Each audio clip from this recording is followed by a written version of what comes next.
आज का जो हमारा क्वेश्चन है, ये क्वेश्चन है find the equation of a straight line which passes through the point 1 2. Find the equation of the straight line which passes through the point 1 2. हमें एक सरल रेखा का समीकरण निकालना है। Find the equation of a straight line मतलब एक सरल रेखा का समीकरण ज्ञात कीजिए। Which passes through the point 1 2 मतलब उस सरल रेखा का समीकरण ज्ञात कीजिए जो बिंदु 1 2 से गुजर रहा हो। हमें यहाँ पर एक पॉइंट दिया हुआ है और इस पॉइंट से हमारा स्ट्रेट लाइन पास हो रहा है। हमें उस स्ट्रेट लाइन का, उस सरल रेखा का समीकरण ज्ञात करना है। साथ में and makes such an angle with positive direction of x axis. Positive direction of x axis के साथ वो एक एंगल बना रहा है, ऐसा एंगल जिसके साइन का वैल्यू 3/5 है। हमें उस सरल रेखा का समीकरण ज्ञात करना है जो बिंदु 1 2 से गुजरे तथा x अक्ष के धनात्मक दिशा के साथ एक ऐसा कोण निर्मित कर रहा है जिसके साइन का मान 3/5 है। पूरे क्वेश्चन को अगर हिंदी में समझा जाए तो इसका भावार्थ ये है कि हमें उस सरल रेखा का समीकरण ज्ञात करना है जो बिंदु 1 2 से गुजरे और x अक्ष के धनात्मक दिशा के साथ जो कोण बना है उस कोण का साइन 3/5 है। अब क्वेश्चन सॉल्व करने से पहले जरा इसके बारे में हम सोचते हैं कि हमें इस क्वेश्चन में क्या क्या जानकारी दी गई है। हमें इस क्वेश्चन में बताया गया है कि हमारा स्ट्रेट लाइन इस पॉइंट से पास हो रहा है। पॉइंट के बारे में अगर सोचिए तो मान लीजिए कि आपने एक पॉइंट जो है 1 2 यहाँ पर सोचा। इस पॉइंट से हमारा लाइन पास हो रहा है, हमें इसी लाइन का इक्वेशन निकालना है। साथ में इस लाइन के बारे में एक छोटी सी जानकारी और दी गई है कि ये लाइन x एक्सिस के साथ जो एंगल बना रहा है उस एंगल का साइन 3/5 है। अब इक्वेशन बनाने में, लाइन का इक्वेशन बनाने में हमें साइन थीटा की तो जरूरत नहीं पड़ती नहीं है। लाइन का इक्वेशन बनाने में हमें tan थीटा की वैल्यू चाहिए रहती है, क्योंकि tan थीटा के उसी वैल्यू को हम प्रवणता स्लोप कहते हैं।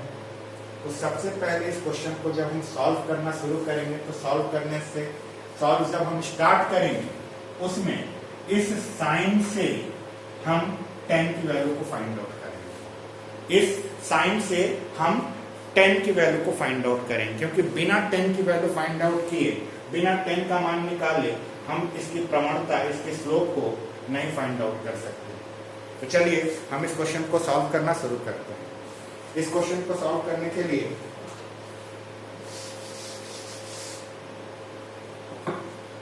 जब हम इसका सॉल्यूशन स्टार्ट करेंगे तो सबसे पहले हम एक राइट एंगल ट्रायंगल बना लेते हैं। राइट एंगल ट्रायंगल में यहां पर हमने थीटा बना लिया। अब हमें साइन की वैल्यू दी गई है 3/5।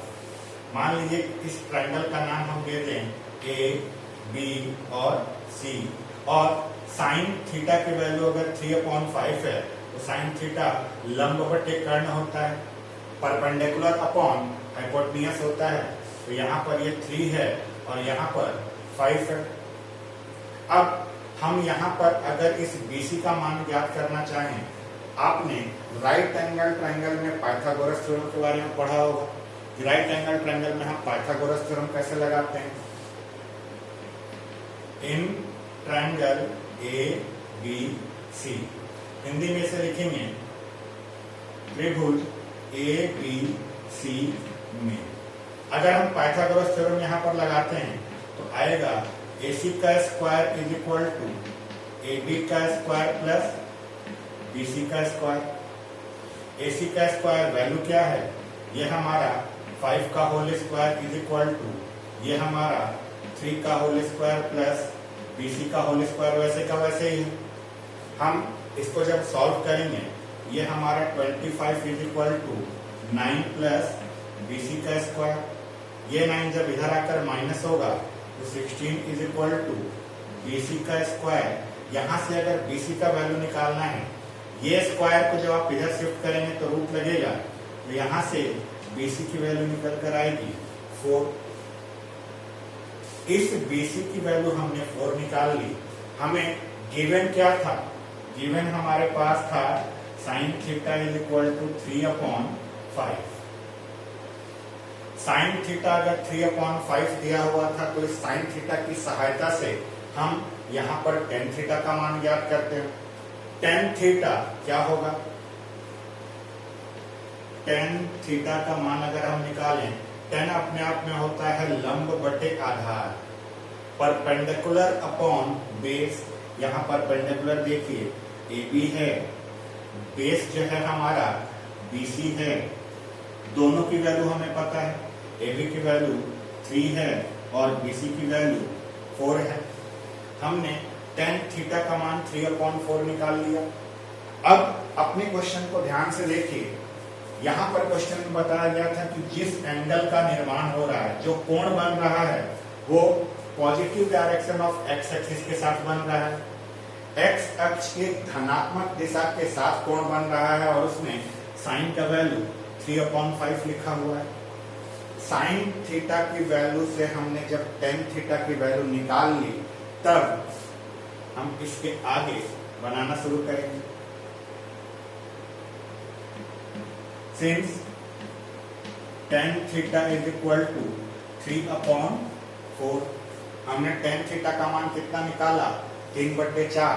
tan थीटा और किसको कहा जाता है? m को कहा जाता है। आप अच्छी तरह से जानते हैं कि m प्रवणता, m जो होता है tan थीटा के बराबर होता है। अगर हमें tan थीटा का मान पता चल गया तो हम ये कह सकते हैं कि हमने m का वैल्यू निकाल लिया। तो m इज इक्वल टू 3/4 है। m इज इक्वल टू 3/4 होने के बाद हम अब आते हैं कि अब हमारे पास और क्या जानकारी दी गई है। हमारे पास जानकारी के नाम पर यह था कि हमें उस इक्वेशन को निकालना है। हमें स्ट्रेट लाइन के उस इक्वेशन को निकालना है जो इस पॉइंट से पास करे। यानी हमारे पास एक बिंदु दिया हुआ है, बिंदु दिया हुआ है और हमने अभी अभी m की वैल्यू निकाली। तो हम लैंग्वेज एक यहां पर लिखते हैं, equation of line passing through 1, 2 having slope, slope मतलब प्रवणता कितना है? 3/4 इज गिवन बाय। हिंदी में अगर इसको लिखा जाए तो बिंदु 1, 2 से गुजरने वाली तथा प्रवणता 3/4 वाली रेखा का समीकरण। अब यहां पर जरा सोचिए, आपको क्या क्या चीज पता है। आपको यह पता है कि आपका स्ट्रेट लाइन जो है इस पॉइंट से गुजर रहा है और साथ में आपको यह भी पता है कि आपके स्ट्रेट लाइन का स्लोप 3/4 है। अब हमें उसका इक्वेशन निकालना है। जरा सोचिए, इस स्ट्रेट लाइन का इक्वेशन निकालने के लिए हम किस फॉर्मूले का, किस सूत्र का प्रयोग करेंगे। हमने बहुत सारे फॉर्मूले पढ़े हैं। बहुत सारे फॉर्मूले में यहां पर हम किस फॉर्मूले का इस्तेमाल करने वाले हैं, ये सोचना है। सोचिए, हमें एक पॉइंट दिया हुआ है, एक पॉइंट के साथ साथ m की वैल्यू दी गई है। पॉइंट के साथ साथ अगर m की वैल्यू दी गई है तो जरा याद करिए कि क्या आपने ऐसा कोई इक्वेशन पढ़ा है? y minus y1 is equal to m x minus x1। इस वाले फॉर्मूले का यूज हम कब करते हैं? इस वाले फॉर्मूले का यूज हम तब करते हैं जब हमारा लाइन एक पॉइंट से पास हो रहा हो और उस लाइन का स्लोप दिया हुआ हो। देखिए हमारा लाइन किस पॉइंट से पास हो रहा है। अगर हमारा लाइन इस पॉइंट से पास हो रहा है तो ये हमारे लिए x1 है और ये हमारे लिए x2 है, और इस लाइन का स्लोप प्रवणता 3/4 है। चलिए इसमें वैल्यू को पुट करते हैं। ये y जो है हमारा वैसे का वैसे ही रहेगा। इस y के बाद माइनस y1 की जगह पर हमारे पास 2 है, इज इक्वल टू m की जगह पर हमारे पास 3/4 है, और यहाँ ब्रैकेट में x माइनस x1 की जगह पर हमारे पास 1 है। ये हमारा x1 है, ये हमारा y1 है, और ये हमारा m है। सभी मानों को रखकर बस हमें इसे सॉल्व करना है। इस 3 का इस पूरे ब्रैकेट के साथ मल्टीप्लाई होगा, और ये 4 जो है इधर आकर मल्टीप्लाई होगा। ये दिखेगा आपको 4y minus 8 is equal to 3x minus का 3। इन सभी को अगर हम उधर पक्षांतर कर दें, इन सभी को अगर हम उधर शिफ्ट करें और इसको सही ढंग से लिखें तो ये हमारा 3x, ये 4y जब उधर जाएगा तो माइनस 4y, यहाँ पर पहले से माइनस 3 है, और ये माइनस 8 जब उधर जाएगा तो ये अपने आप में प्लस का 8 बनेगा, और इन सबको जब हम उधर भेज दे रहे हैं तो यहाँ पर तो हमारे पास 0 बचेगा। अब इसको अगर ढंग से लिखा जाए, ये हमारा 3x minus 4y minus 3 plus का 8 सॉल्व करेंगे तो ये प्लस का 5 आएगा, इज इक्वल टू 0।